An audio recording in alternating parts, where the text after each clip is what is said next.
Cek.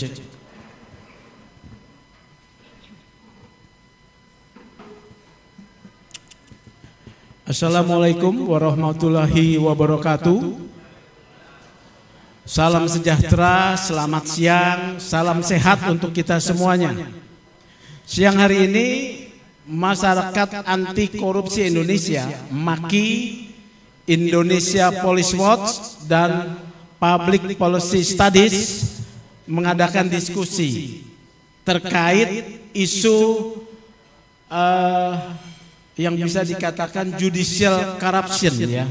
Apakah ini masuk di dalam wilayah isu judicial corruption yang kita tahu, atau satu peristiwa terkait pengambilan keputusan yang salah yang berdampak pelanggaran hukum. Indonesia membutuhkan satu Mahkamah Agung yang kuat, bersih, karena sebagai negara hukum, kebenaran dan keadilan dipertaruhkan. Kalau dikatakan bahwa Mahkamah Agung adalah benteng terakhir keadilan, itu adalah tepat dan mestinya menjadi tujuan bersama. Karena apa? Dalam pandangan saya sebagai praktisi hukum, mungkin polisi bisa salah dalam satu proses penyidikan. Mungkin jaksa bisa misleading di dalam satu proses penuntutan. Tetapi yang haram dan tidak boleh salah adalah pengadil. Dalam hal ini adalah peradilan yang dipimpin oleh Mahkamah Agung. Nasib hitam putih, mati hidup seseorang ditentukan oleh putusan pengadilan. Kalau proses hukumnya salah dalam penyidikan, penuntutan salah, tetapi bisa dikoreksi berdasarkan putusan pengadilan dan terutama Mahkamah Agung. Kepercayaan publik akan nasibnya sebetulnya dipertaruhkan di pengadilan. Kasus Vina dan Eki tidak perlu menjadi polemik kalau hakim ketat di dalam pengujian alat bukti. Hakim yang serampangan, sembarangan, baik di tingkat pertama sampai Mahkamah Agung, mengkontribusi setidak-tidaknya rendahnya kepercayaan publik kepada hukum. Bahkan mengkontribusi rendahnya indeks korupsi Indonesia. Satu penelitian menyatakan bahwa indeks korupsi Indonesia rendah dikontribusi oleh dunia peradilan. Judicial corruption bisa terjadi karena suap, gratifikasi, pemerasan dalam jabatan, dan lain sebagainya. Upaya telah dilakukan oleh Mahkamah Agung dengan membentuk katakanlah wilayah bebas korupsi dengan sistem TPST, ya, PTST, pelayanan terpadu satu pintu, di mana publik berusaha tidak bisa bersentuhan dengan pejabat peradilan. Tapi yang terjadi, KPK menangkap 2 hakim agung. Wah, ini sudah ternyata disimpangkan, ya. Ternyata komunikasi tidak perlu di pengadilan. Bahkan ada teman saya bilang begini, kalau begitu berlapis-lapisnya pintu di ke pengadilan, itu justru memudahkan orang-orang tertentu korupsi, karena aman menyerahkan uang di pintu-pintu yang tertutup yang tidak bisa diakses itu. Ya, itu ada menyebut begitu. Hari ini kita akan membahas satu informasi, bahkan pada pusat kekuasaan dunia peradilan, yaitu ada pada fenomena pemotongan honor penanganan perkara. Salah satu upaya Mahkamah Agung untuk menekan terjadinya judicial corruption adalah melaksanakan penyelesaian perkara dalam 90 hari. Justice delay, justice deny. Banyak perkara-perkara yang kemudian mendapatkan posisi, mendapatkan masalah karena lambatnya penanganan perkara di Mahkamah Agung dan menjadi pintu masuknya KKN di sana. Kelambatan penanganan perkara memaksa dalam tanda kutip pihak-pihak yang berperkara harus berkoordinasi dengan pihak-pihak tertentu untuk mendapatkan keadilan. Ini adalah pintu terjadinya suap atau gratifikasi. Mahkamah Agung telah menetapkan bahwa 90 hari penyelesaian perkara itu adalah satu upaya untuk menekan dugaan pelanggaran dan meningkatkan kinerja. PP 82 tahun 2021 mengatur bahkan memberikan satu insentif bagi hakim agung dan juga hakim konstitusi yang mampu menyelesaikan tugasnya dengan baik diberikan insentif honor penanganan perkara. Hakim agung mendapatkan honor. Harusnya diterima 100%. Tetapi Indonesia Police Watch mendapatkan satu informasi ternyata ada pemotongan. Dalam postur pemotongan tersebut ada sejumlah 13,05% dipotong untuk tim pendukung seperti asisten hakim agung, panitra dan staf tersebut di sana sampai 13,05. Kemudian ada 26,95%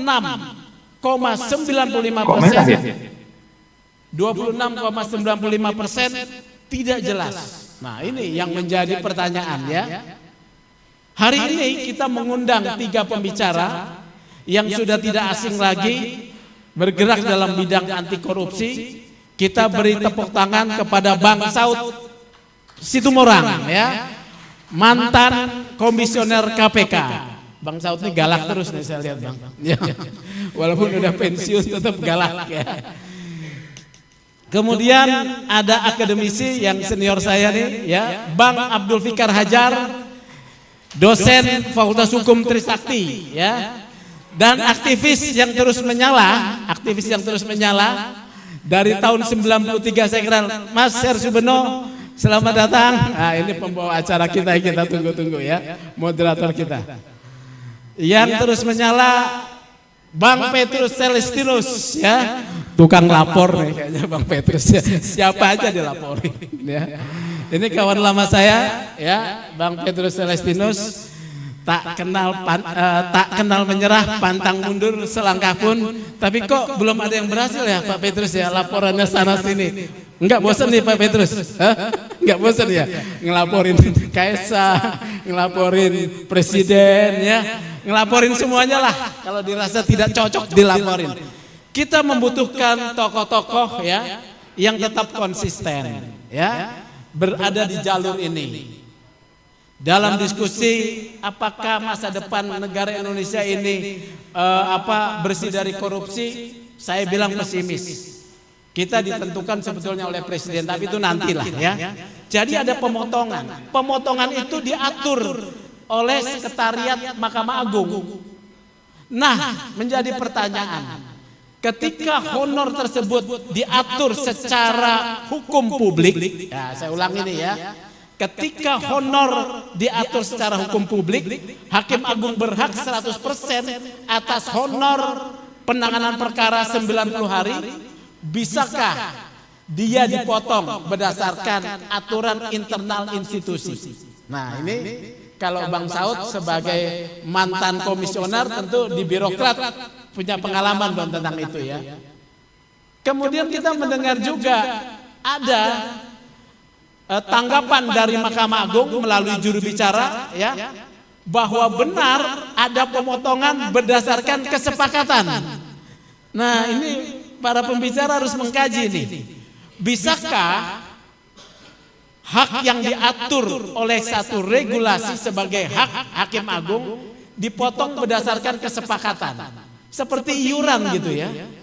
Kalau iuran, orang kan mendapatkan hak atas layanan. Ya, sementara Hakim Agung ini dipotong disebut berdasarkan kesepakatan. Iuran juga berdasarkan kesepakatan. Nanti akan ditinjau nih oleh Bang Fikar dan juga Bang Petrus. Terus dikatakan Oh sepakat kok dipotong. Nah kalau dipotong sepakat kan yang memberi berarti sepakat memberi kepada siapa? Penyelenggara negara. Nah apakah itu bukan gratifikasi Bang Petrus? Nah tolong dikaji ya.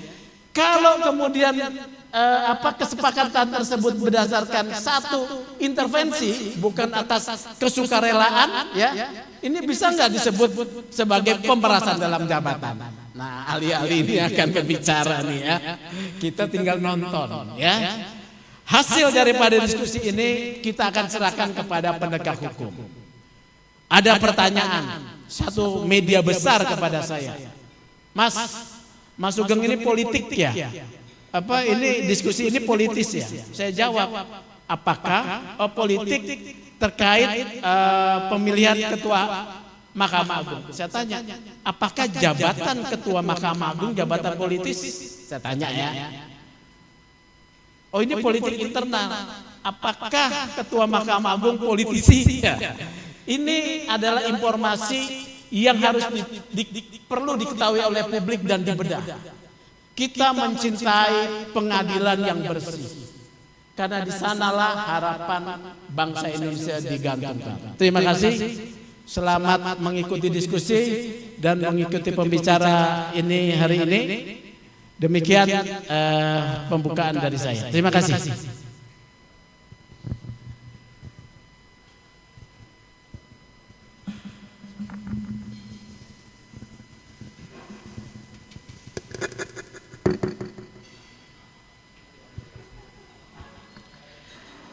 Terima kasih Bapak Sugeng Teguh Santoso atas sambutannya.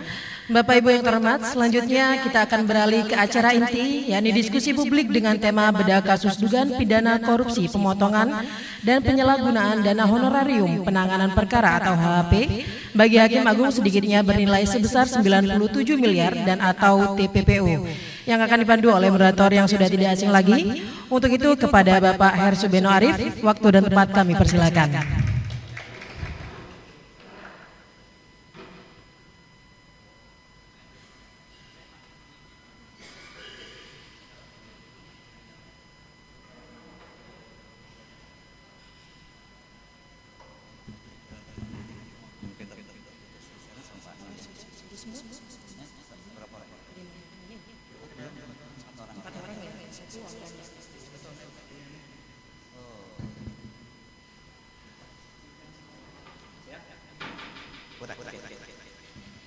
Terima kasih Mas Sugeng.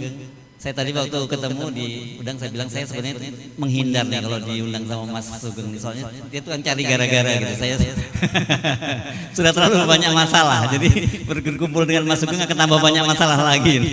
Oke, kita lihat dari 5 orang yang tadi diundang hadir itu 3 orang sudah ada di sini.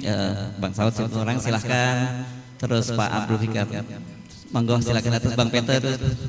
Ayo Bang Petrus, silakan. Mas Sugeng kan ikut naik ke atas juga ya. Nanti di bawah saja. Sementara Mas Bonyamin ini sedang dia online ya. Online. Nanti kita tolong diberitahu nanti kalau beliau sudah tersambung bersama kita ya. Recording in progress. Oke, silakan. Oke, terima kasih teman-teman para jurnalis yang ini. Terima kasih atas kehadiran Anda memenuhi undangan dari teman-teman Indonesian Police Watch. Dan tadi temanya ini menarik ini karena persoalannya ternyata ada diam-diam ada satu soal yang serius di Mahkamah Agung ya. Selama ini saya tahunya setoran dari luar, nggak tahunya ini ada setoran dari dalam atau bukan? Jadi ada potongan dari dalam gitu. Tadi sudah dijelaskan oleh Mas Sugeng ya tentang duduk perkaranya, duduk persoalannya. Jadi saya tinggal meneruskan saja dengan saya kira 3 orang yang hadir di sini, teman-teman sebagian besar sudah mengenal, tapi nggak apa-apa saya kenalkan tadi. Beliau ini kalau ini udah lama sejak zaman dulu kuda tuli udah mainannya begitu ya Bang. Bang Petrus. Terus silakan ini. Nah ini juga tukang cari gara-gara juga sama ini. KPK. Nanti Pak Abdul Fikar memberikan perspektifnya dari sisi hukum, tapi tadi juga ada mempertanyakan kenapa ini ada aspek politiknya atau tidak gitu. Tapi kita ngomong hukumnya saja dulu ya. Ini siapa kita yang akan mulai dulu, Bang? Siapa? KPK dulu. Ya, Bang Haut katanya abang dulu yang suruh untuk bicara lihat soal ini. Apakah nanti ini pertanyaan saya, apakah ini bagian dari penyelenggara negara atau bukan? Nanti debatnya begitu sama KPK kan selama ini. Ya. Dan saya tadi kesini kebetulan saya juga nebeng teman juga kan gitu. Oke, silakan Bang. Ya, selamat siang teman-teman sekalian. Kalau kita lihat dari indeks persepsi korupsi kan, cara kita menata hukum di Indonesia kan dari skala 1 sampai 100, angkanya itu 24. Dari 100 sampai 100, World Justice Project menilai kita 24. Anda bisa bayangkan tahun depan dengan kasus ini angka itu bakal naik atau turun nih? Iya kan? Dari angka 1 sampai 100 kita dapat angka 24, cara kita melaksanakan bagaimana hukum yang adil, benar, jujur, bermanfaat dan seterusnya. 24 itu cukup tragis ya, dari World Justice Project menilai itu. Ya tentunya di semua penilaian, di tingkat peradilan, kemudian penegak hukum, terus kemudian proses-proses bagaimana peradilan dilaksanakan. Nah, menjadi lebih menarik ketika kemudian tahun 2006 itu saya ingat waktu itu Pak Busro, waktu itu Ketua Komisi Yudisial, Pak Busro waktu itu membuat kode etik 2008 something lah, 2008 2009. Nah, kode etik untuk semua para hakim ini. Kalau kode etik dijalani itu ini nggak ada kejadian ini. Nggak ada. Jadi kita bayangkan kode etiknya itu di tahun 2008 Pak. Itu tegas tuh Pak Busro menggariskan nilai-nilainya seperti apa, hakim harus seperti apa, melaksanakan kegiatannya, kan aktivitasnya, ya kan? Itu jelas di 2008. Sehingga kemudian pada hari ini kita melihat angka ini, makanya kemarin waktu Pak Sugeng ngubungin saya seperti nggak percaya gitu. Ini bener nggak sih gitu loh? Iya kan? Ada sesuatu yang dasarnya sudah dibicarakan antara katakanlah penegak hukum dalam hal ini Mahkamah Agung dengan Menteri Keuangan. Di situ kan bicara besarannya berdasarkan putusan itu, tapi putusan itu kemudian tidak sampai pada orang yang harusnya menerima. Kan intinya itu Pak ya. Nah ini Anda bisa bayangkan kalau ini menjadi headline lagi, waduh saya nggak Recording in progress. Bagaimana kita bisa menjabarkan atau mempertanggungjawabkan atau menjanjikan bahwa hukum ini akan menjadi lebih baik. Halo, nggak ada suaranya. Oleh penegak hukum kita. Jadi sekali lagi katakan kalau umpamanya uang itu digunakan untuk apa, kita belum mempertanyakan. Kalau dalam prinsip gratifikasi saja, kalau teman sekantor, kalau dalam prinsip gratifikasi peraturan yang dibuat oleh 2019 oleh KPK itu, gratifikasi sesekali sama teman sekantor itu nggak boleh lebih 300.000. Seseman sekantor ini kan seseorang yang harusnya memiliki hak, tapi kemudian hak itu tidak diterimanya dengan alasan ada konsensus, tapi kemudian peruntukannya untuk apa gitu. Jadi kalau diaudit sama BPK dari perspektif audit pun ini peruntukannya untuk apa, itu menarik lagi itu. Ya kan, kemana arahnya yang seharusnya diterima kan karena kita untuk kinerja para hakim untuk kemudian mereka sesuai dengan ketentuan yang dibuat, tapi kemudian itu jadi tidak perform atau katakanlah seperti yang sekarang ini dalam perspektif audit juga dipertanyakan. Jadi sekali lagi saya nggak bisa mengatakan ini sesuatu yang harus selesai begitu saja, tapi kalau kemudian itu dikatakan tidak sesuai dengan peruntukannya, itu BPK saja sudah bisa merekomendasikan bahwa akan ada peristiwa pidana di dalamnya, ya kan? Kalau kita tanya BPK, ini peruntukannya untuk apa? Kemudian dia menemukan, dan apabila tidak melaporkan kepada pihak berwajib pun, BPK-nya bisa kena sanksi hukum sebenarnya. Kan itu prinsip audit. Kalau dia menemukan satu temuan bahwa tidak sesuai dengan peruntukannya uang itu, nah itu dikatakan itu temuan dan itu harus dilaporkan. Jadi sekali lagi kita hanya bisa berharap bahwa pun kalau ada putusan yang setelah dibuat dengan sekaligus besarannya, kemudian itu sudah disetujui oleh pemerintah, which is itu jelas memang uangnya adalah APBN, ini menjadi lebih ruwet. Tidak sesimpel kita mengatakan bahwa ini saya ikhlas dipotong dan kemudian itu peruntukannya untuk apa saya nggak mau tahu, itu nggak bisa sesimpel itu sebenarnya. Kalau kita bicara pertanggungjawaban setiap sen atau setiap rupiah uang yang dikeluarkan oleh pemerintah. Pertanyaan berikutnya adalah prosesnya ini seperti apa sebenarnya di dalam? Kok bisa terjadi hal sesuatu yang katakanlah transaksional seperti ini dalam jangka panjang dan kemudian untung ada seseorang yang lapor ke Pak Sugeng gitu. Pak Sugeng lapor ke kita gitu. Iya kan? Saya dengar dari Pak Sugeng nih. Lapor ke publik. Lapor ke publik. Jadi saya nggak ngerti kalau ini Pak Sugeng diam aja, kayaknya ini masuk angin udah diam aja, udah begini aja terus. Enggak, saya membayangkan hukum di negeri kita jadi kayak gimana gitu loh. Tadi Pak Sugeng sudah introduction kan bahwa ujung akhir dari putusan yang dibuat oleh seorang hakim, penyidik penuntut bisa salah, penyidik nggak bisa salah. Jadi nggak heran carut marut negeri kita ini, dan saya pikir ini sebenarnya malapetaka ya di dalam penegakan hukum, di mana kita tegas mengatakan ini perilaku korup sebenarnya. Dan ini tidak bisa diterima kalau kita dari perspektif audit saja. Kita belum masuk ke pasal-pasal yang lain yang lebih spesifik kepada peristiwa pidananya. Jadi sekali lagi itu mungkin dulu sementara dari saya. Oke. Terima kasih. Beri aplaus untuk Bang Saud Situmorang. Ya. Saya tadi dalam perjalanan ke sini gitu ya, sampai duduk di sini itu saya juga berpikir, ini lucu banget di negara ini. Saya bayangkan ada hakim agung gitu, jadi kemudian jadi korban pungutan liar. Dan saya membayangkan kalau kemudian hakim agungnya itu rame-rame melapor ke KPK, itu lucu banget itu menurut saya gitu ya. Dan ternyata kemudian untung mereka masih panjang akalnya kan, kalau sampai ini jadi saya kira bakal jadi berita dunia kalau sampai ada hakim agung rame-rame lapor ke KPK bahwa mereka dipotong dana operasionalnya gitu. Tapi untung ada Mas Sugeng, jadi yang dia melaporkan. Jadi saya kira para hakim agung yang lain mesti say thank you terhadap Mas Sugeng ini soal yang begini. Ya, iya. Oh gitu. Iya. Ini parodi betul ya. Memang hanya terjadi di negara Indonesia di era Jokowi ini. Tadinya bosnya Mas Sugeng juga ini kok. Oh mantan klien ya. Oke. Sekarang dengan Pak Bung Petrus dulu ya yang memberikan perspektifnya, baru nanti dari sisi pidananya aja ya, lebih memahami lagi bagaimana sih konteksnya ini, karena kalau beliau pure dari sisi pidananya, nanti kalau Bang Petrus bisa memberikan perspektif yang berbeda sebagai seorang pengacara juga yang berpraktek bagaimana urusannya dengan Mahkamah Agung gitu ya. Silakan. Baik, terima kasih.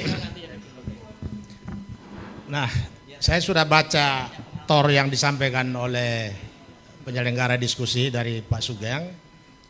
Saya lalu melihat dari segi regulasinya, sebetulnya yang diperbincangkan ini sebetulnya barang haram. Uang 97 miliar ini barang haram yang diperebutkan di Mahkamah Agung. Kenapa saya bilang barang haram? Karena kalau kita lihat sejarah sejak lahirnya reformasi atau selama 32 tahun Orde Baru, ada dualisme dua lembaga negara yang mengatur tentang organisasi, administrasi dan finansialnya hakim-hakim seluruh Indonesia. Jadi dulu itu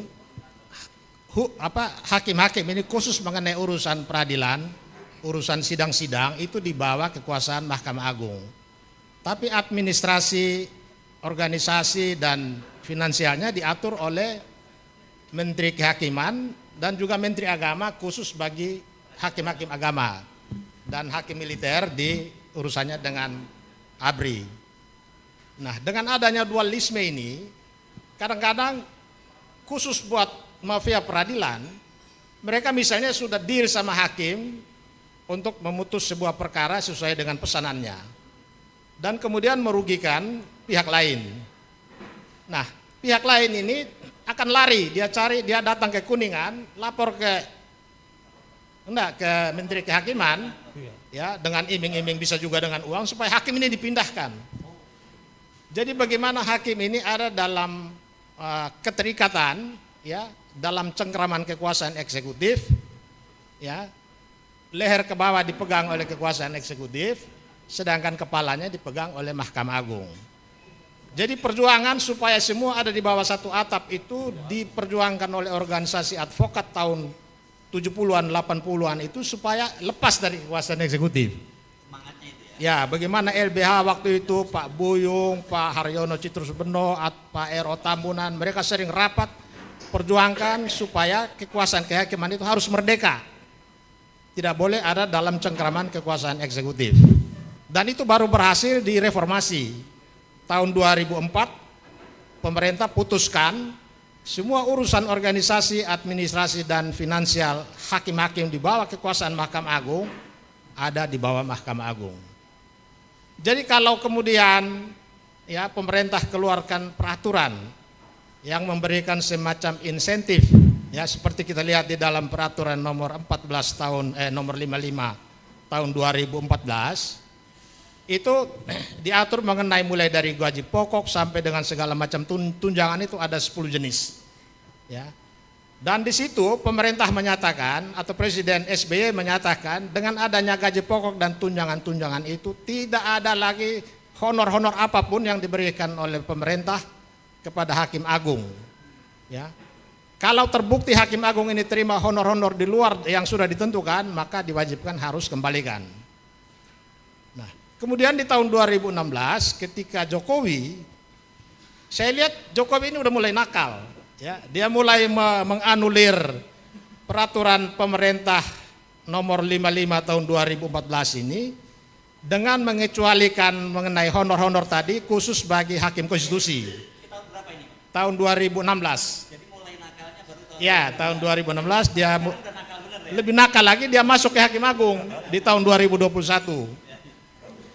Karena bagaimanapun Mahkamah Agung itu sudah punya anggaran tersendiri. Besar kecilnya menyangkut kesejahteraan, keamanan hakim itu mereka sudah hitung semua. Dan itu sudah masuk di dalam anggaran APBN. Tapi kan menjadi aneh, kenapa muncul peraturan pemerintah?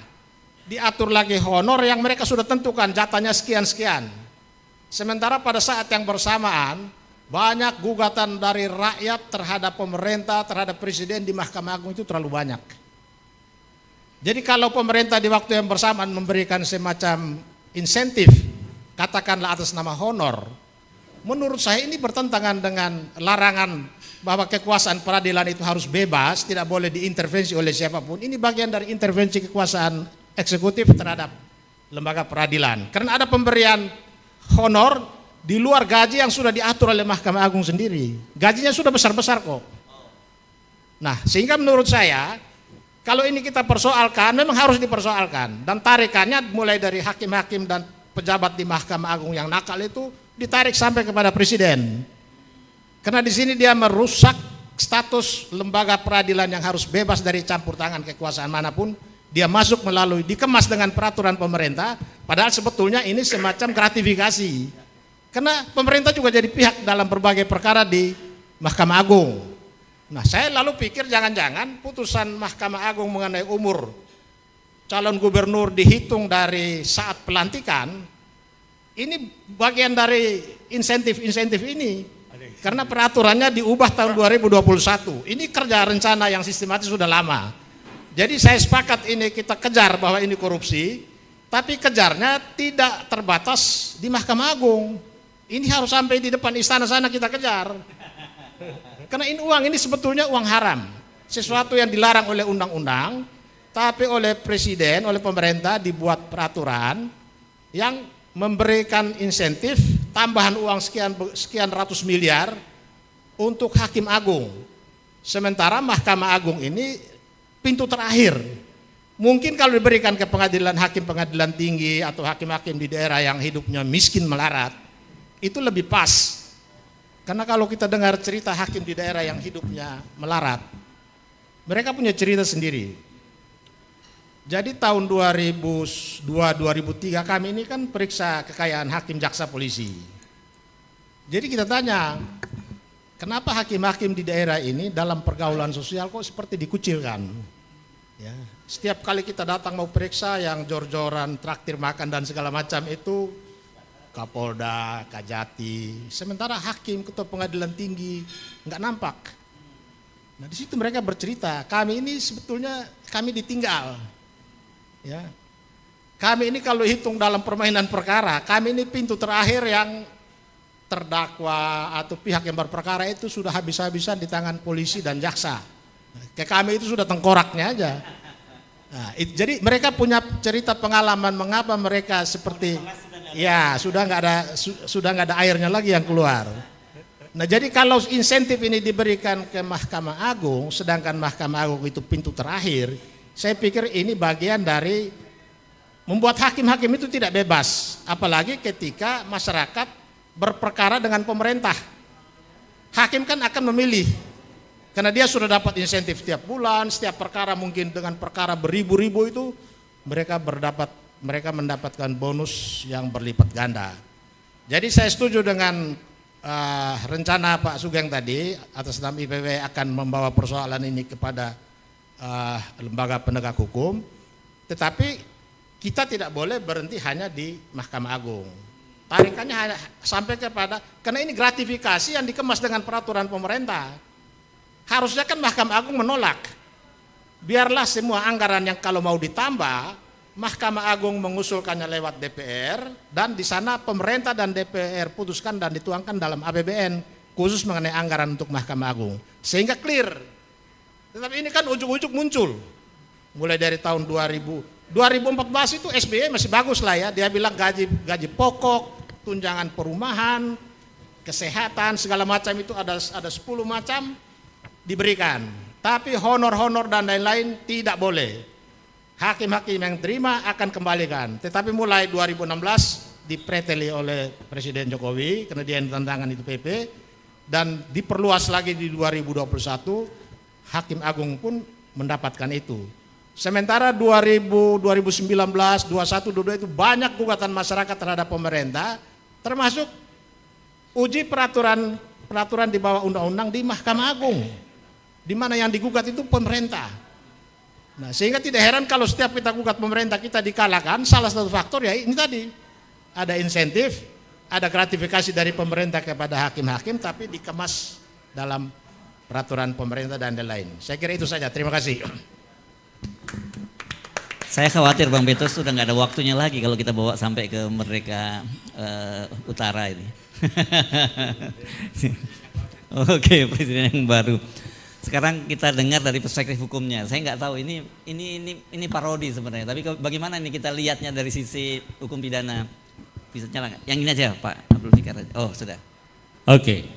Assalamualaikum warahmatullahi wabarakatuh. Assalamualaikum. Ya. Kalau menyimak dari peristiwa yang diuraikan baik oleh rekan Sugeng atau bapak-bapak tadi ya, maka ini sebenarnya menguatkan fenomena yang fenomena yang terakhir ini kita alami, yaitu cengkraman oligarki, gitu, ya. Karena apa? Ternyata di Mahkamah Agung ada oligarki juga, iya kan? Oligarki yang bisa memotong jatah-jatah yang seharusnya menjadi haknya para hakim agung gitu. Jadi memang fenomena oligarki itu berkembang di mana-mana gitu. Ternyata orang ketika punya kekuasaan ya, dia ada kecenderungan untuk memanfaatkan kekuasaannya untuk apakah untuk keuntungan pribadi atau keuntungan kelompoknya dan seterusnya. Jadi catatan saya nomor 1 itu tadi ya, bahwa peristiwa ini menggambarkan kepada kita bahwa fenomena oligarki yang begitu menyeramkan ya, itu memang terjadi dan hadir di komunitas apapun, termasuk komunitas hakim agung. Itu yang pertama. Yang kedua, Mahkamah Agung ini termasuk instansi negara yang juga diaudit oleh BPK, oleh Badan Pemeriksa Keuangan gitu. Ya, jadi kita tidak tahu apa hasil audit dari BPK gitu ya, tentang ini gitu, tentang ini semua kan resmi nih, ada peraturan pemerintahnya dan sebagainya gitu ya. Artinya sangat mungkin audit BPK itu ya rapi-rapi saja. Ya, artinya jatah untuk hakim Agung untuk dalam menangani perkara sesuai dengan peraturan pemerintah tahun 2021 itu ya berjalan dengan baik gitu. Ya artinya apa? BPK tidak bisa mendeteksi ini gitu. Ya mungkin saya kira ya itu tadi Hakim Agung itu bagian apa namanya? Kalau Pak Petrus bilang bagian dari suatu komoditas yang memang agak sulit kita raba gitu ya, karena ya itu tadi kadang-kadang perkara aja ada istilah tidak ada makan siang gratis gitu ya. Artinya setiap perkara itu kalau mau menang ya harus ada macam-macamnya kan, kira-kira begitu. Nah jadi saya kira tidak terdeteksi secara rinci oleh BPK ya bahwa ada penyimpangan anggaran yang seharusnya menjadi hak dari para hakim agung itu, tetapi tidak seluruhnya. Itu yang kedua. Ya. Yang ketiga, apakah tindakan itu bisa dikualifikasi sebagai tindak pidana korupsi seperti Pak Saud katakan tadi? Ya. Nah, menurut saya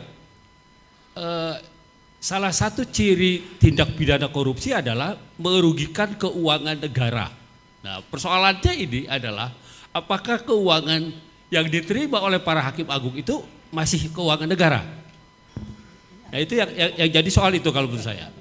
Ya, ketika diterima oleh Mahkamah Agung, ya untuk dibagikan itu menjadi keuangan negara yang dikuasai oleh Mahkamah Agung. Tetapi ketika pembagiannya ke bawah, gitu ya, itu kan apalagi ada kesepakatan dan sebagainya, gitu. Nah itu agak sulit, gitu, mengkualifikasi ini sebagai keuangan negara. Kecuali, ada kecualinya. Kecuali para hakim agung ini minta secara resmi kepada Ketua Mahkamah Agung untuk mengeluarkan seluruh jatah biaya penanganan perkaranya itu. Di satu sisi harus ada permintaan, di sisi lain umpamanya Mahkamah Agung tidak mengabulkan, gitu, tetap memotong dan sebagainya. Nah itu kalau menurut saya baru muncul ini keuangan negaranya. Keuangan negara yang dimanipulasi gitu. Ketika para hakim agung juga minta, tapi kalau para hakim agungnya diam saja, ya tidak berontak, dia tidak minta, tidak ini, sulit menurut saya mengkualifikasi itu sebagai tindak pidana korupsi, gitu. Karena sudah bukan keuangan negara, sudah dibagi-bagi gitu. Tetapi kalau masih belum dibagi, kemudian diminta, ternyata tidak diberikan seluruhnya, bahkan dipotong, menurut saya itu korupsi, bisa dikualifikasi sebagai tindak pidana korupsi. Ya karena itu tadi ya, di satu sisi meskipun yang dipotong itu uang jatahnya hakim-hakim agung, tetapi sesungguhnya ketika dia memotong masih uang negara gitu. Karena hakim agung ternyata minta komplit gitu, minta seluruhnya diberikan. Nah, itu di situ ada merugikan keuangan negaranya. Jadi apa ini pungli gitu kalau enggak gitu? Akhirnya itu pungli dan penggelapan.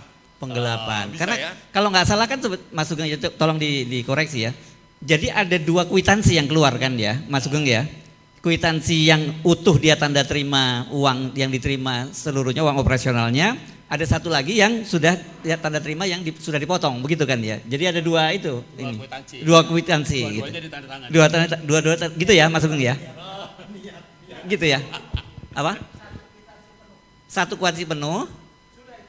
Oh itu aja. Tapi nggak penuh, uangnya nggak penuh. Oh oke. Jadi dia terima, ya. Jadi tanda tangannya penuh, tapi uangnya diterima tidak penuh. Oh oke. Ya. Oke. Jadi kalau itu yang terjadi, peristiwanya sampai situ itu penggelapan sebenarnya. Iya kan? Seharusnya haknya para hakim agung, tetapi tidak diberikan seluruhnya. Ya. Aduan itu. Diadukan. Penggelapan itu bukan delik aduan. Penggelapan itu delik umum sebenarnya. Kita juga bisa laporin, Pak Sugeng bisa melaporkan sebenarnya. Oh, jadi punya legal standing beliau ya? Legal standing juga. Ya, penggelapan itu, ya. Penggelapan karena itu tadi sudah dibagi, kemudian dipotong gitu, ya. Tetapi kalau ada permintaan sebelumnya seluruhnya itu bisa dikualifikasi menjadi korupsi, gitu. Ya, jadi uang negara, gitu. Uang negara yang tidak diberikan seluruhnya. Gitu. Tetapi ketika sudah diberikan tetapi dipotong, yaitu bisa juga dikualifikasi sebagai penggelapan. Nah, kemudian bagaimana dengan pernyataan apa tadi? Pernyataan apa? Juru bicara. Oh, juru bicara makam. Bukan kesepakatan Hakim Agung yang apa merelakan untuk dipotong. Baik, Nah, baik hati semua ini ya, iya. baiknya. Oh, ikhlas, orangnya Nah. ikhlas. Kalau lihat peristiwanya itu kan masuk ke wilayah hukum perdata sebenarnya. Ya kan kesepakatan. Ya kan? Kesepakatan itu hukum yang paling tinggi kalau di dalam hukum perdata. Ya. Begitu para pihak sepakat, nggak ada lagi hukum yang bisa menghalangi kecuali melawan pelanggar hukum ya. Wah, sepakat untuk mencuri ya nggak boleh. Ya. Sepakat untuk berbuat kejahatan nggak boleh. Tapi kesepakatan dalam hukum perdata itu adalah hukum yang paling tinggi. Ketika seseorang membuat kesepakatan, ya dua orang lebih, maka itulah hukum yang paling tinggi yang di antara mereka yang harus mereka ikuti. Nah, tetapi persoalannya adalah yang disepakati ini ada di wilayah hukum publik, iya kan? Gaji itu tunjangan perkara itu adalah bagian dari penyelenggaraan hukum administrasi negara. Artinya hukum publik dia. Nah, artinya apa? Artinya hukum publik itu tidak bisa disepakati. Gitu. Jadi menurut saya kalaupun ada pernyataan kesepakatan seperti itu batal demi hukum. Gitu. Karena dia melawan hukum publiknya, melawan hukum administrasi negaranya. Gitu. Ya. Jadi tidak bisa kesepakatan antar para pihak itu mengenyampingkan aturan umum gitu, aturan administrasi negara. Nah, karena itu menurut saya itu batal demi hukum. Yang terakhir dari saya kira ini satu pelajaran menarik ya, di samping tadi oligarki, tapi juga sebenarnya kalau kita yang punya empati dan sayang pada Mahkamah Agung dalam pengertian pada kekuasaan kehakiman yang harus kita hormati gitu ya, maka sebenarnya kita bisa melakukan upaya-upaya umpamanya ya salah satunya adalah mendiskusikan, melaporkan kepada publik ya, mendiskusikan ini. Yang kedua bisa juga umpamanya mendorong salah satu hakim agung atau keluarganya bahkan untuk melakukan umpamanya judicial review mengenai peraturan pemerintah. Tadi ada saya baca peraturan pemerintah mengenai jatahnya hakim agung. Tapi dilala sayangnya yang akan menguji ya Mahkamah Agung juga. Kalau jatuhnya pada pemotong ya sama juga, ya kan. Ya, tapi saya kira di Mahkamah Agung isinya tidak setan semua. Ya karena waktu saya di samping ada yang ini, tetapi ada juga hakim-hakim yang bisa kita percaya ketika menangani perkara. Saya kira dari saya itu kita lanjut. Oke, silakan nggak apa-apa.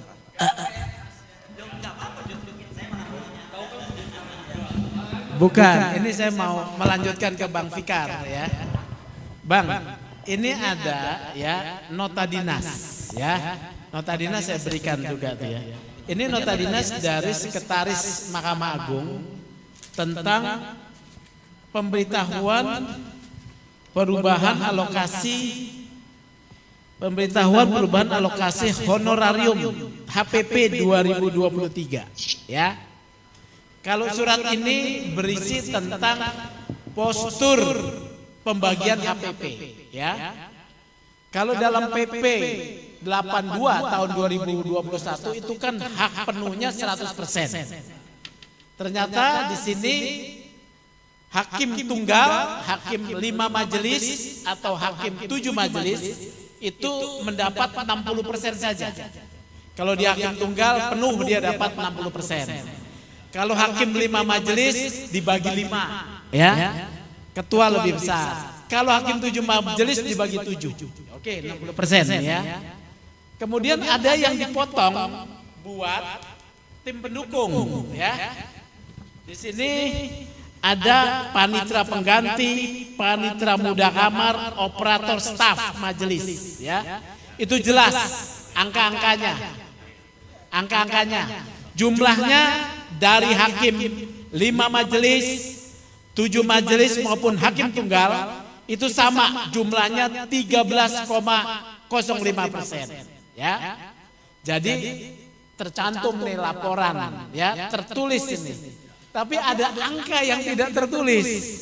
Harusnya kan 100%. ada angka 26,95%. Ini pasti kalau BPK sudah bisa menghitung nih. Orang saya yang advokat nggak biasa ngitung duit, cuman terimanya jasa hukumnya pakai ransel gitu ya. Nggak usah ngitung kan. Ini ada 26,95 Bang. Jumlahnya tidak tercatat di sini. Kalau dicatat kan jelas, kalau tidak tercatat maknanya apa? Saya mau tanya, apakah yang 26,95% itu statusnya masih uang negara? Ya kan? Statusnya masih uang negara? Atau karena sudah ada kwitansi terima 100 penuh gitu, itu statusnya uangnya siapa? Uangnya hantu atau uangnya siapa? Kalau orang Batak bilang bukan di kau, bukan di aku, di begu aja ya kan begitu Bang ya. Dang di ho, dang di au, di begu gitu. Itu uangnya siapa ya? Gitu loh ya. Nah, yang kedua, kan ada kesepakatan tuh Bang bahwa Hakim Agung sedia memberikan 40%. Itu kan namanya memberi. Kalau tadi kan Bang Saur bilang di kami di KPK ya, kalau yang namanya gratifikasi 300.000 aja. Ya. Sekarang kemudian ada juga ya penerimaan penyelenggara negara 1 juta aja lah buat angpau gitu ya. Nah, ini 40%. Kalau itu diiyakan oleh Hakim Agung yang dipotong, bukankah dia memberikan gratifikasi? Nah, tolong dijawab Bang. Wah, menarik ini. Oke, ini nggak apa-apa. Menarik. Ahli hukumnya yang mesti jelasin nih. Silakan. Oke. Oke, jadi apa? Tadi yang ada berapa sisa 26,9%.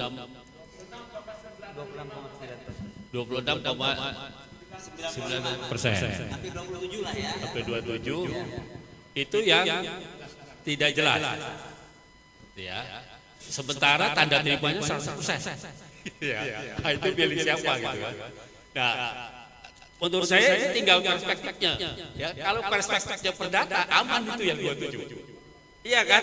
Yang karena yang ada terimanya sudah 100 tuh. Kamu sudah terima semua. Iya kan? 27 jadi aman gitu. Kalau perspektifnya perdata murni gitu. Tetapi kalau perspektifnya hukum pidana gitu ya. Itu tadi ya, tapi susah juga ya. Masa Hakim Agung tanda tangan tanda terima terpaksa kan nggak mungkin kan? Nggak di bawah umur lagi, kan tidak dalam tekanan lagi. Nah, kalau yang berikan KPK itu bisa ceritanya bisa lain dan ya. Tetapi itu nanti begitu. Perdebatannya akan soal loh yang membuat kesepakatan itu orang dewasa, tidak sedang sakit, tidak cacat,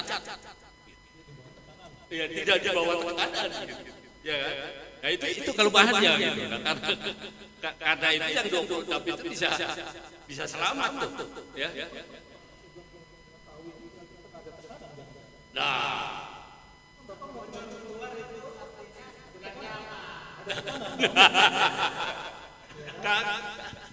Ya, saya kira ini kesempatannya Pak Sugeng ya untuk membantu teman-teman Hakim Agung itu gitu ya. Artinya mungkin selama masih menjabat mereka nggak akan pernah berani. Ya, nggak akan pernah berani karena itu tadi yang kata Pak Petrus mereka juga sebenarnya memainkan dana ilegalnya banyak juga gitu ya. Nah itu yang artinya ada sesuatu yang menyandera mereka gitu. Nah, karena itu kemudian kalau Pak Sugeng atau orang luar yang mengetahui, saya kira ya itu bisa diangkat gitu ya. Bisa diangkat dalam pengertian bisa menjadi diskusi publik gitu, bisa menjadi persoalan publik gitu. Ya, apakah akan memperbaiki situasi di Mahkamah Agung ya? Saya kira kembali kepada siapa yang akan menjadi ketua. Tetapi itu tadi saya balik lagi, fenomena oligarki itu di mana-mana ada gitu. Ya, agak sulit itu melawan itu. Ya, oligarki itu ada kesepakatannya ada tindakan-tindakan yang disepakati bersama sesama oligarki gitu ya. Itu yang agak susah dilawan. Kadang-kadang anggota komunitas juga gak berani, apalagi umpamanya komunitas seperti ini. Saya yakin Pak Sugeng ini dapat informasi ya dari dalam gitu. Tetapi iya ya kan. Mestinya kan yang hebat tuh harus ada hakim agungnya satu.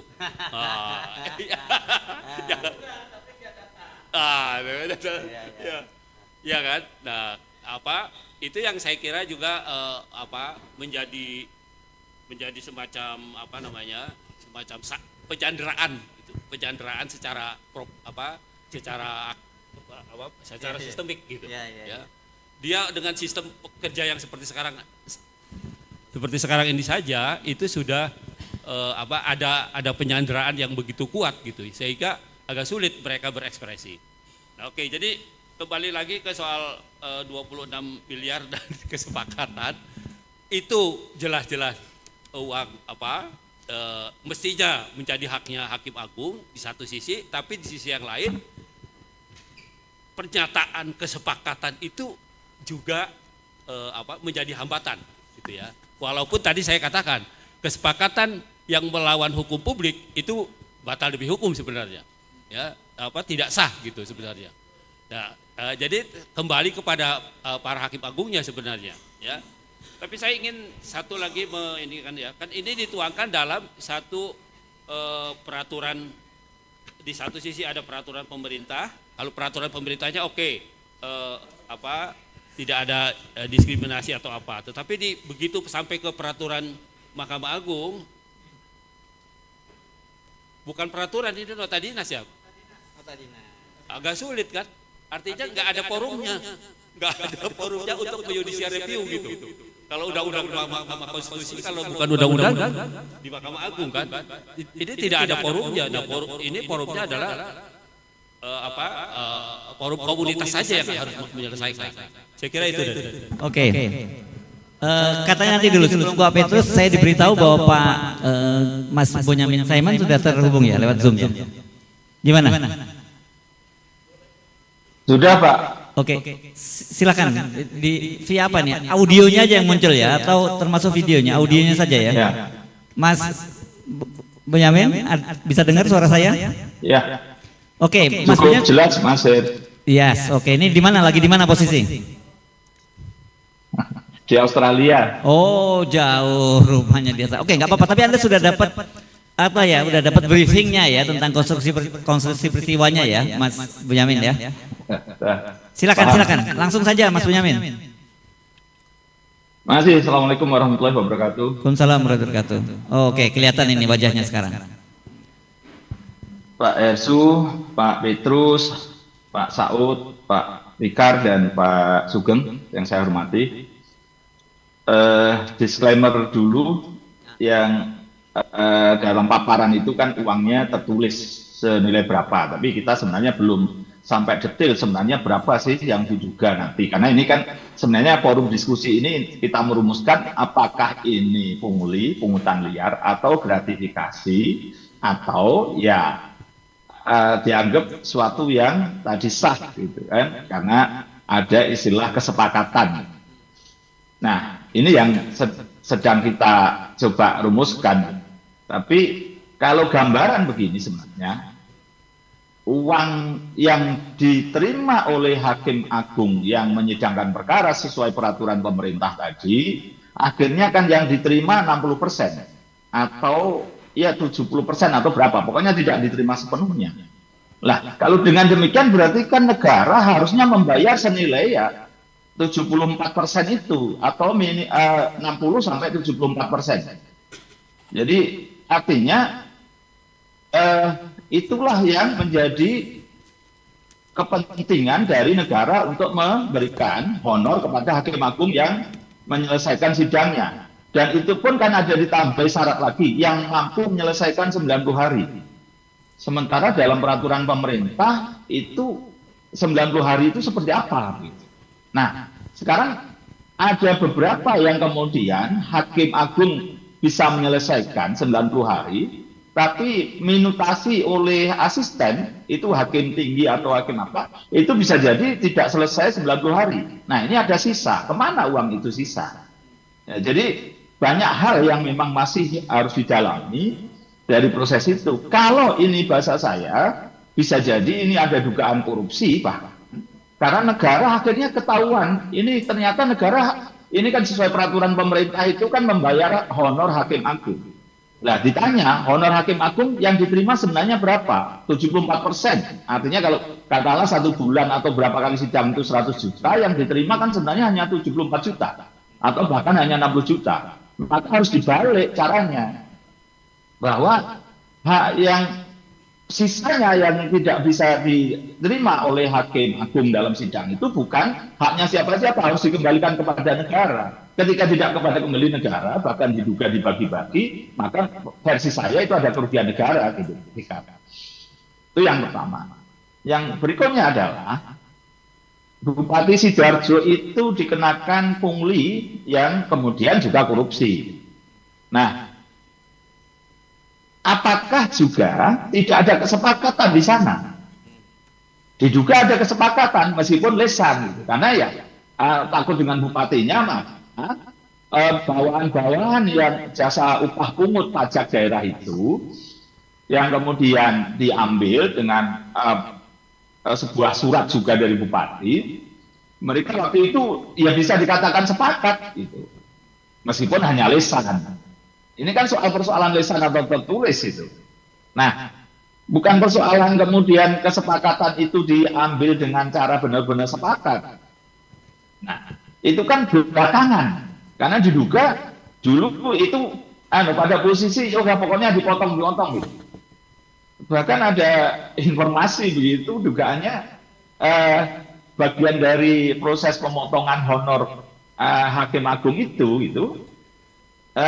Tanda kutip bahwa ini untuk pengurusan dulu munculnya peraturan pemerintah.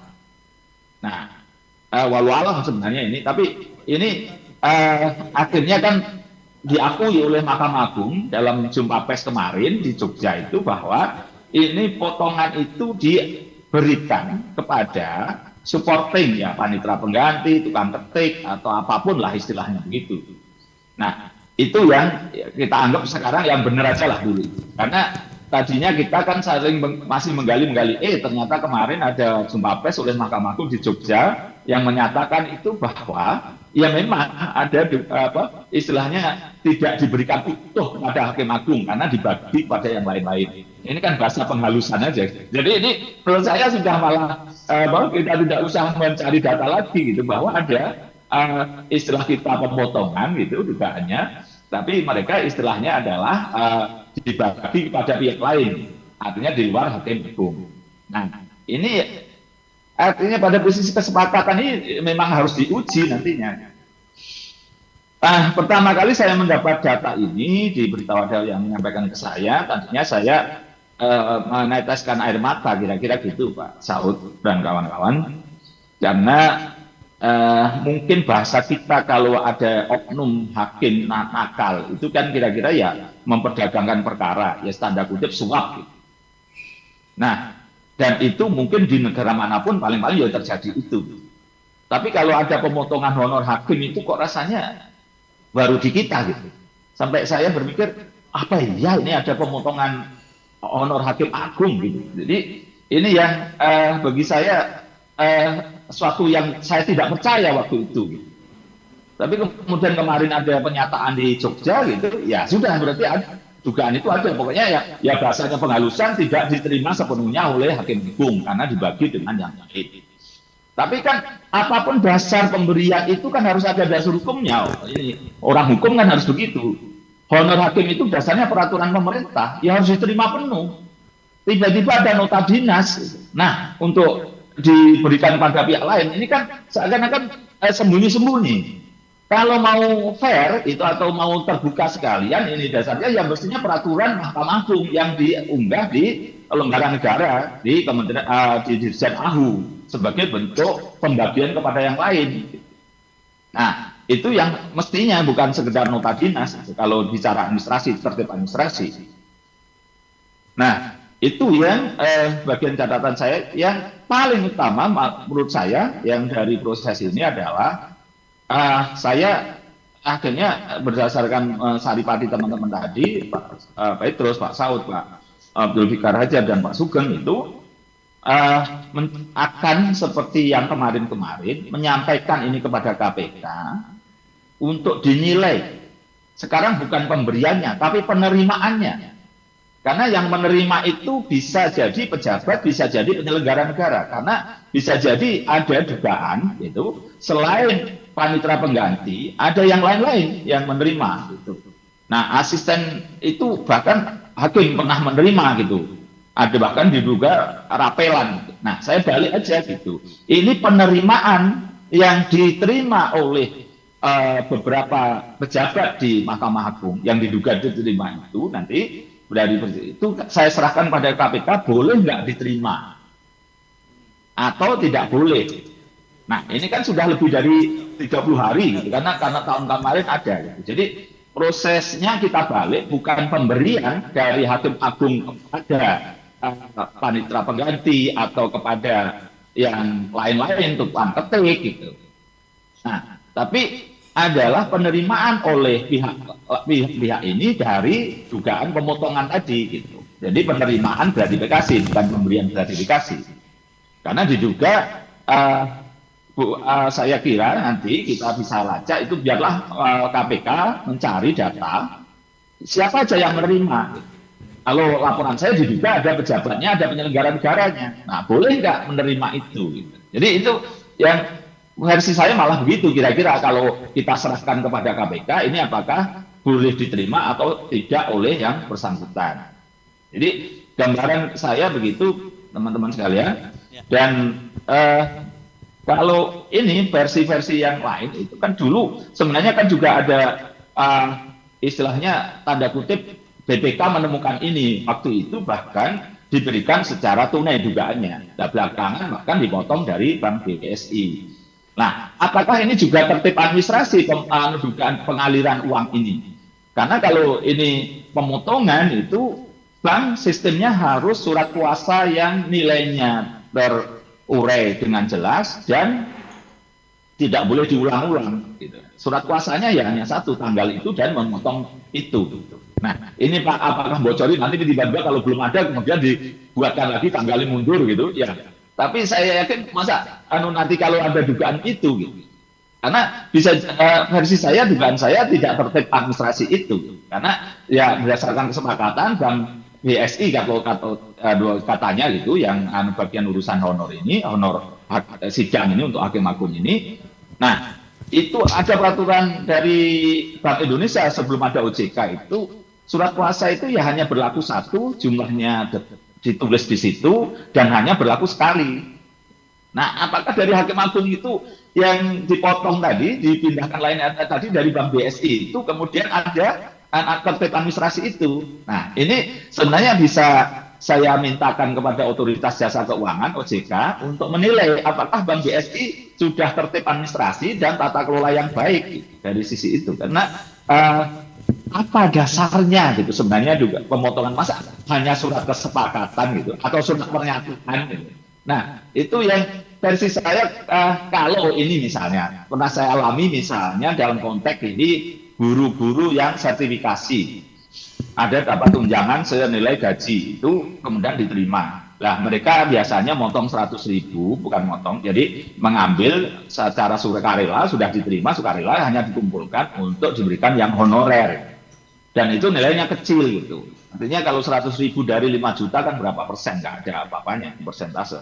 Nah, tapi kalau nilainya besar dan kemudian ini kita balik gitu, dari sisi pertama, harusnya berarti negara hanya membayar maksimal 74% atau 60%. Karena pemberian kepada tukang ketik atau panitera pengganti atau apapun itu tidak ada dasar hukumnya. Karena ini duit negara loh. Nggak bisa, itu harusnya lebih levelnya tinggi lagi undang-undang gitu, bukan peraturan pemerintah aja gitu. Boleh peraturan pemerintah akan turunannya dari undang-undang, tapi undang-undangnya seperti apa? Jadi ini ya kalau ini kan memang judulnya honor Hakim Agung, gitu. Kenapa diberi honor yang tinggi? Supaya mendatangkan keadilan, supaya tidak masih berpikir untuk nyari uang yang lain. Gitu. Jadi bukan soal capek atau tidak capeknya. Bisa jadi panitera pengganti capek, tukang ketik capek, asisten capek karena mengerjakan yang sifatnya administrasi. Nah, tapi hakim agung ini kan yang diberi honor tinggi itu kan otaknya yang mendatangkan keadilan. Jadi bedakan itu, terus kemudian seakan-akan ini hakim agung sudah dapat honor banyak terus dipotong dikasihkan yang capek gitu. Ya tidak begitu, peraturan pemerintahnya begitu. Ini sesuatu yang kita terus terang aja agak aneh, agak lucu, dasar pemikirannya seperti gini gitu loh, kira-kira gitu. Jadi ini pada disclaimer saya ini masih batasan-batasan yang analisa dan bagian dari proses kita diskusi gitu. Karena sebenarnya teman-teman panitia itu sudah saya dengar berusaha menghadirkan perwakilan Mahkamah Agung untuk kita bisa menjadi suatu diskusi yang sempurna, tapi nyatanya nampaknya di laporan teman-teman panitia tidak ada yang hadir.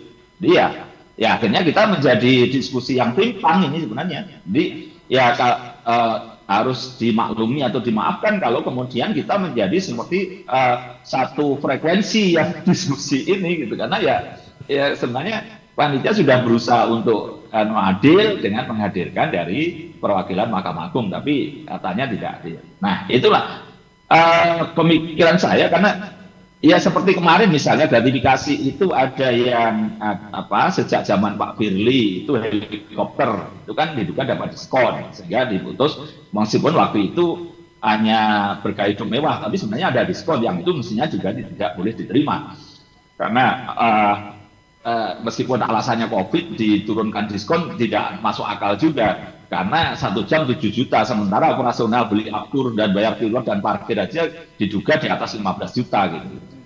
Jadi itu, dan kemudian yang kemarin juga begitu gitu, dan urusan Kaisang itu kan pada posisi yang teman-teman netizen itu ada 2 peristiwa, foto di pesawat dan kemudian diduga itu milik Shopee pesawatnya. Nah, saya kemudian membuat istilahnya gongnya atau membuat kuncinya, kemudian saya mencari MOU, ternyata ketemu antara Pemkot Solo dan Shopee. Nah, itulah yang kemudian saya laporkan KPK.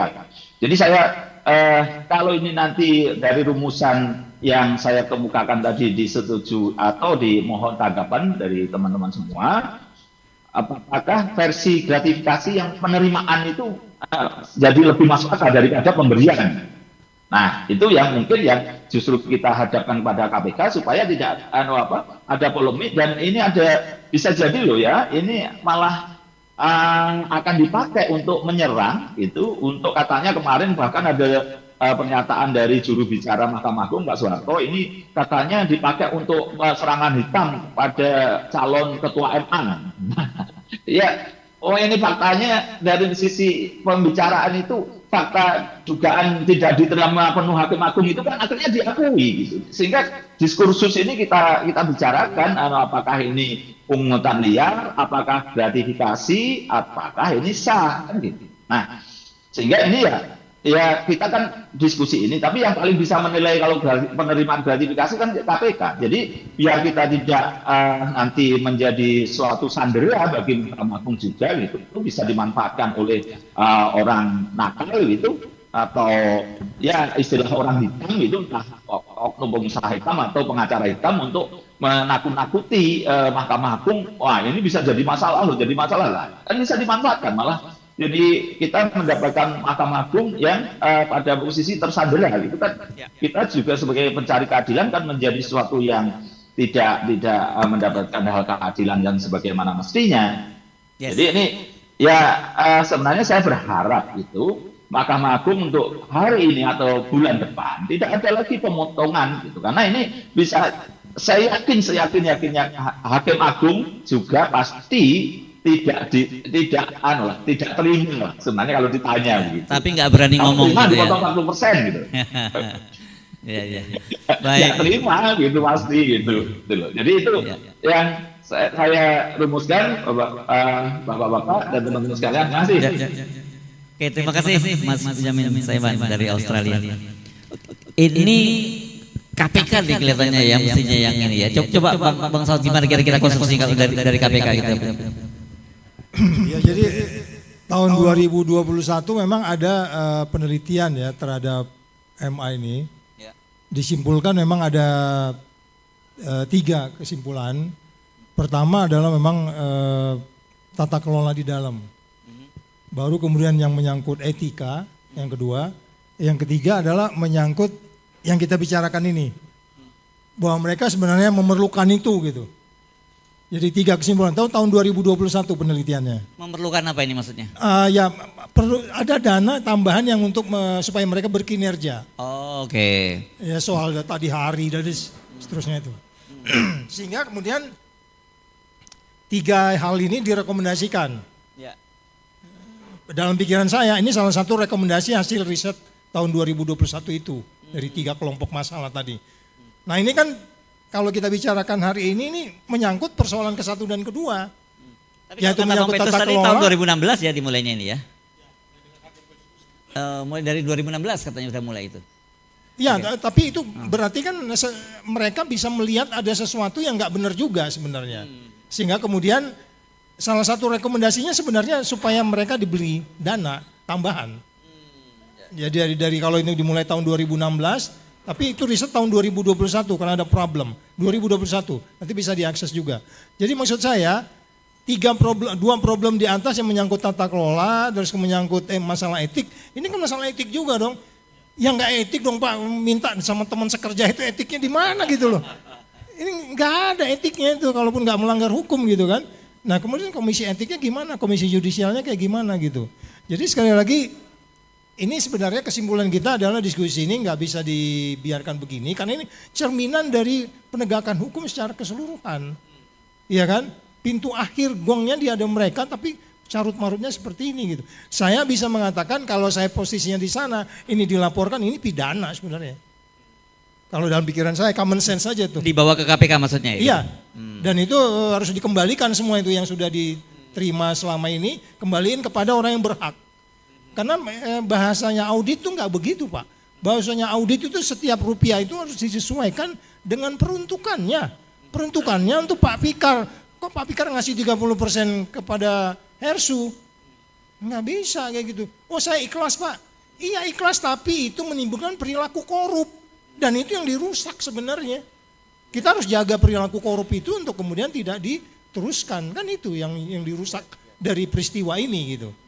Itu mungkin tambahan dari saya. Oke. Bang Petrus menambahkan?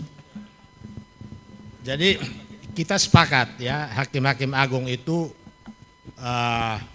pendapatannya ditambah. Ya. Tetapi cara masuknya harusnya diserahkan kepada Mahkamah Agung, misalnya dengan mengusulkan tambahan anggaran kepada lewat DPR, kemudian dinaikkan dalam APBN. Lalu pengaturan lebih lanjut jangan oleh peraturan pemerintah atau Perpres. Biarlah Mahkamah Agung yang mengeluarkan peraturan tentang insentif ini, honorarium ini. Sehingga murni bahwa Mahkamah Agung itu tidak bisa kaki tangannya diikat oleh kekuasaan eksekutif. Ini kan menunjukkan bahwa ada ketergantungan yudikatif kepada eksekutif. Ya, ini yang membuat mereka dalam berbagai hal tidak bebas menyikapi sesuatu persoalan, apalagi ketika ada perkara antara masyarakat dengan pemerintah. Disinilah ada konflik kepentingan di sini. Mereka serba salah. Jadi mengenai honor-honor yang disebutkan di sini, dari segi prosedur menurut saya ini aja sudah menimbulkan korupsi baru ya. Ada semacam gratifikasi yang diberikan oleh pemerintah kepada hakim agung dan hakim konstitusi, hanya kemasannya dibuat dengan peraturan. Padahal diserahkan saja kepada Mahkamah Agung, dia urus sendiri, ini anggarannya pemerintah tambah, silakan perjuangkan lewat DPR, nanti di sana perdebatannya bagaimana, disetujui, baru Mahkamah Agung rumuskan karena Mahkamah Agung kan diberi wewenang untuk membuat peraturan Mahkamah Agung yang setara dengan peraturan perundang-undangan. Jadi dia berikanlah kewenangan itu kepada Mahkamah Agung yang mengatur sendiri, jangan pemerintah yang ngatur. kan ini kan uang-uang kecil, tapi uang-uang kecil yang sangat mengganggu kebebasan dan kemerdekaan hakim dan lembaga peradilan dalam menjalankan tugas sehari-hari yang dijamin oleh Undang-Undang Dasar 45 bahwa hakim itu tidak boleh diintervensi. Tapi sekarang terbukti pemerintah mengintervensi dengan memberikan insentif berupa tambahan honorarium yang secara langsung tidak langsung membuat hakim-hakim itu tidak bebas ketika berhadapan perkara dengan masyarakat atau dengan siapapun. Nah, itu kira-kira. Apalagi di sini ternyata ada sebagian besar uang yang tidak jelas larinya kemana. Ya. Menurut saya seperti yang dirumuskan dalam TOR itu pasal 12F, pasal 12F Undang-Undang Tipikor itu masuk rumusannya. Mas Pak Sugeng. Petrus, Pak Hersu. Ya, Mas Bojamin masih Saya mau bersama nambah, kami Pak ya? Hersu. Halo, Ya, silakan. ya, mau nambah Pak Hersu. Ya. Ya, perbandingannya di Mahkamah Konstitusi itu sudah terbit peraturan pemerintah honor hakim dan juga peraturan pemerintah honor untuk panitera. Sudah dibagi langsung ya? Ya, jadi udah ada dua dibagi langsung. Artinya memang ketika ini ada dasarnya pemberian honor untuk panitera pengganti dan supportingnya kepanitraan di Mahkamah Agung. Jadi sudah termasuk sekretariatnya ada. Dan itu sudah dibedakan dan masing-masing berhak menerima kalau kita bicara dasar peraturan pemerintah. Nah, di Mahkamah Agung ini peraturan pemerintah hanya untuk hakim agung, untuk yang honor bersidang. Ya berarti harus konsisten itu sebagai honor dari bersidang, bukan yang lain-lain. Nah, perbandingannya tadi saya lupa itu. Jadi di Mahkamah Konstitusi sudah ada peraturan pemerintah yang mengalokasikan honor hakim, artinya untuk bersidang. Dan juga ada peraturan pemerintah untuk kepanitraan dan kesekretariatan, untuk mereka sebagai honor untuk bersidang juga, sebagai panitera pengganti, supporting kesekretariatan gitu. Jadi sudah ada. Jadi ini yang sebagai perbandingannya, artinya honor hakim Mahkamah Konstitusi juga tidak dipotong, juga tidak diberikan kepada siapa-siapa, diterima utuh. Memang harusnya begitu gitu. Nah, ketika ini di Mahkamah Agung honor hakim agung ya harus diterimakan pada hakim agung dan tidak boleh diterimakan dalam bentuk yang lain, dipotong dan sebagainya. Nah, pemotongannya justru pakai birokrasi, yaitu pakai nota dinas, pakai model pemotongan lewat bank. Surat kesepakatan ini kan hanya untuk mengejar layang-layang putus saja sebenarnya gitu. Jadi dan saya yakin ini surat kesepakatan ini kalau diuji dengan benar, ditanyakan ke masing-masing hakim agung, ya pasti tidak mau dipotong segitu. Kalau mau ya boleh ya saya kelas saya bisa jadi lebih kecil, bisa jadi lebih besar. Bukan hanya, wah yang hakim agung yang mungkin sudah merasa cukup, mungkin bukan soal kaya tidak kaya, ya malah yang dibagi 50% bahkan 100% bisa jadi kan gitu. Kalau itu berdasarkan keikhlasan. Kalau dipotong seragam, saya yakin itu tidak berdasarkan keikhlasan. Jadi itu yang tambahan saya. Masih Pak Erzu. Wah ini clear ya, sebenarnya ada adunya ya, ada semacam bukan jurisprudensi ya, apa ini? Pokoknya ada aturan pembanding yang sudah berlaku di Mahkamah Konstitusi gitu ya. Pertanyaan sekarang Mas Sugeng, jadi ini kan tentu saja diskusi ini, satu Anda ingin membuka kasus ini kepada publik, membangun kesadaran publik. Kedua tentu saya ada langkah hukumnya ya. Tapi yang disampaikan oleh Mas Bonyamin Saiman tadi juga bagus, itu semacam rekomendasi juga gitu ya. Silakan. Terima kasih ya kepada Mas Boyamin. Tadi ada beberapa catatan ya. Jadi memang ada saat diskusi ini sedang membahas tata kelola di dalam Mahkamah Agung. Tata kelola tentang keuangan. Diperdebatkanlah di sana, ini ada potensi korupsi, tetapi ini ada kesepakatan. Kita membutuhkan wasit kan. Wasitnya itu instansi yang punya kewenangan menilai. Satu, kalau soal pertanggungjawaban keuangan kan BPK. Kita tanyakan kembali kepada BPK nih, ya. Panitia pelaksana IPW, MAKI dan juga Public Policy Studies menanyakan kepada BPK, minta opininya, itu satu. Kemudian yang bisa menilai, kemudian apakah ini ada unsur korupsinya, kita tanya ke KPK. Soal gratifikasi ya, kemudian hal 26,95% ini kemana, itu hanya mungkin bisa diketahui melalui, kita jangan bilang pemeriksaan lah, klarifikasi ya. Seperti KPK mengklarifikasi Kaisang. Ya itu kan satu hal klarifikasi, ada proses. Oleh karena itu ya Mas Boyamin masukannya baik ya, dan juga para pembicara kita akan rumuskan. Kita mengedepankan praduga tak bersalah tentunya ya, menghormati satu prinsip hukum praduga tak bersalah. Tetapi harus ada tindak lanjutnya, akan kita bawa kepada instansi yang memang berwenang menilai untuk itu. Terima kasih. Oke. Ini kita teman-teman wartawan kita kasih kesempatan kalau ada yang mau tanya ya. Ada teman-teman wartawan yang mau tanya atau hadirin? Silakan kalau ada. Kalau nggak ada ya, nggak ada. Kalau nggak ada, silakan mungkin memberikan kataan ya. Closing statement masing-masing. Silakan Pak. Siapa? Diurut aja dari. Ya, ini sesuatu yang sebenarnya memprihatinkan di lembaga yang tertinggi penegakan hukum. Lepas itu ada problem-problem kaitannya dengan persoalan-persoalan perasaan, ekonomi, atau menghargai orang yang nggak dapat sesuatu dari negara. Pada bagian lagi Mbak Boyamin sudah menjelaskan di tempat lain juga treatmentnya tidak sama dengan ini, artinya berbeda untuk keadilannya datang gitu ya. Jadi kesimpulan kita adalah bahwa rekomendasinya ini tidak bisa dibiarkan, dan saran kita yang mulai untuk sementara kesimpulan saya ini nggak boleh diteruskan dan dihentikan mulai besok, udah gitu aja. Konkret itu ya. Oke, saya kira ada catatan yang bagus begini, bahwa profesi hakim itu berbeda sebenarnya dengan kepaniteraan. Karena yang yudisial itu sebenarnya hakim dan putusannya. Tetapi panitra, kemudian siapa yang bantu, itu sebenarnya masuk bagian dari eksekutif sebenarnya.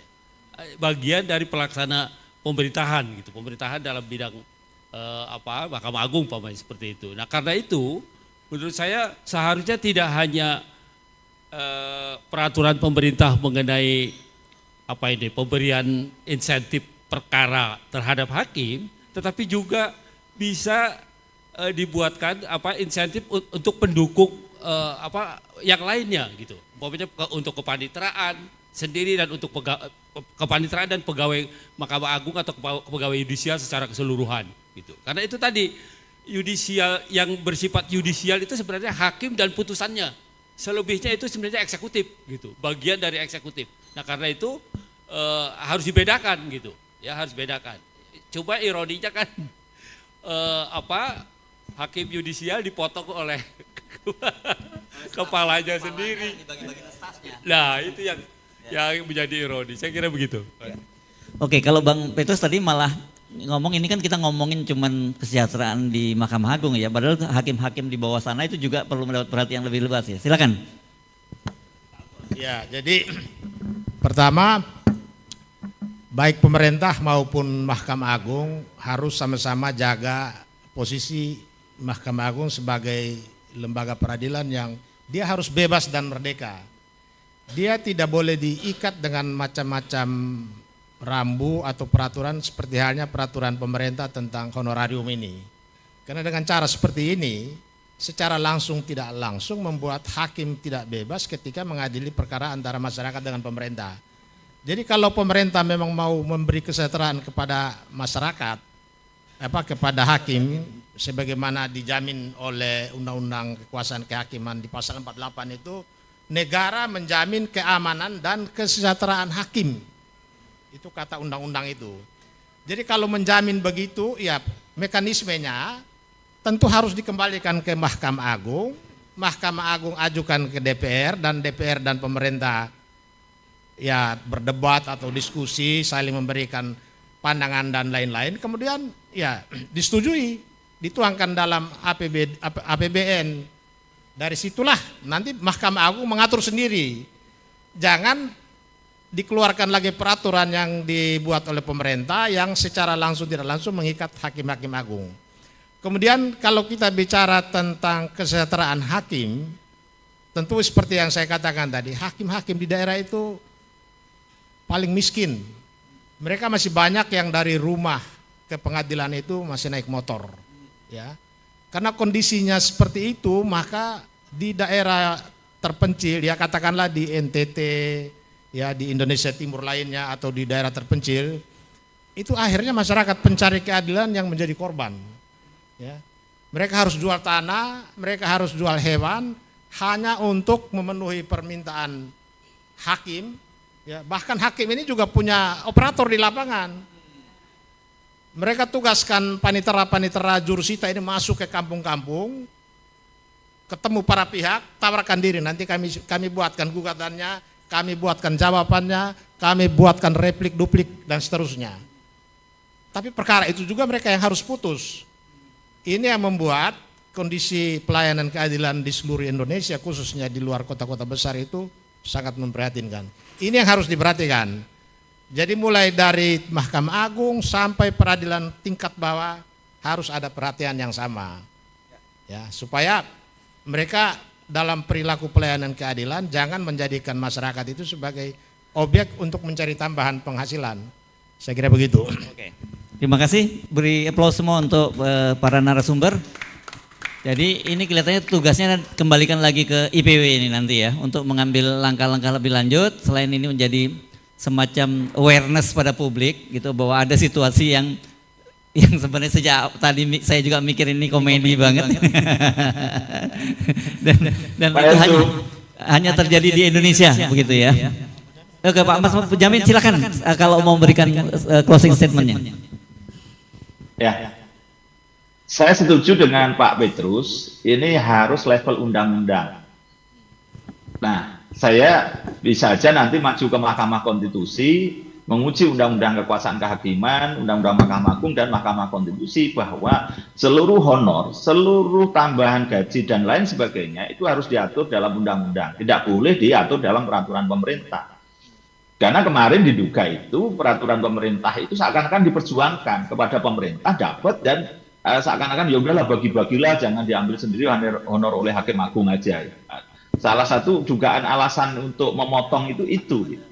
Nah, maka kemudian ya proses berarti kan untuk mendapatkan peraturan pemerintah itu kan tanda kutip kan ada satu lobby-lobby dari Mahkamah Agung pada pemerintah, dan itu bisa jadi nanti juga besarannya nanti bisa naik turun gitu. Kalau Mahkamah Agung itu terlalu tanda kutip mengganggu pemerintahan, banyak membatalkan kebijakan-kebijakan pemerintahan, bisa dikurangi. Dan nanti juga gitu di Mahkamah Konstitusi. Jadi kita jaga marwah Mahkamah Agung dan juga Mahkamah Konstitusi bagi bagian dari peradilan kita, ya harus sampai detail, hanya honor, tunjangan atau apapun itu harus diatur undang-undang. Artinya disepakati pada posisi pemerintah dan DPR pasti manggil Mahkamah Agung, manggil Mahkamah Konstitusi sebagai pihak yang akan menerima itu. Jadi harus kesepakatan ini dasar pemotongan uang atau pemakaian uang itu kan harus disetujui oleh pemerintah dan DPR, atau tanda kutip disetujui rakyat melalui DPR.